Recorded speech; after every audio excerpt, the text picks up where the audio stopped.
Hello everyone, మరొక వీడియోతో మేము ముందుకు రావడం జరిగింది. లా ఆఫ్ ఎవిడెన్స్ పేపర్ 3/3 చదువుతున్నటువంటి హానర్స్ది అనమాట పేపరు. సో లాస్ట్ 2 పేపర్స్లో మనం ప్రిడిక్ట్ చేసినటువంటి వాటిలో నుంచి మోర్ దెన్ 40 మార్క్స్ రావడం జరిగింది. అదే కాన్ఫిడెన్స్తో మేము ముందుకు ఈ పేపర్ 3 రావడం జరిగింది. Law of evidence paper 3.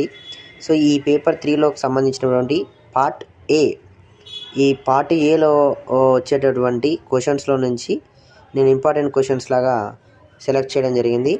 So మీరు చదివే వాటితో పాటు నేను ఇచ్చినటువంటి క్వశ్చన్స్ కూడా ఫస్ట్ ప్రిఫరెన్స్ ఇవ్వండి. సో 100% మీకు హెల్ప్ అవుతాయి. అండ్ సబ్స్క్రైబ్ చేయడం మాత్రం మర్చిపోకండి. అండ్ మీ ఫ్రెండ్స్కి షేర్ చేయండి, చాలా హెల్ప్ఫుల్ అవుతుంది. సో నేను ప్రిడిక్ట్ చేసినట్టుగా క్వశ్చన్స్ అనేది రావడం జరుగుతుంది. సో మోర్ దెన్ 40 మార్క్స్ అనేది ఎగ్జామ్లో మీరు గెయిన్ అవ్వచ్చు. 100% పాస్ మాత్రం గ్యారంటీ.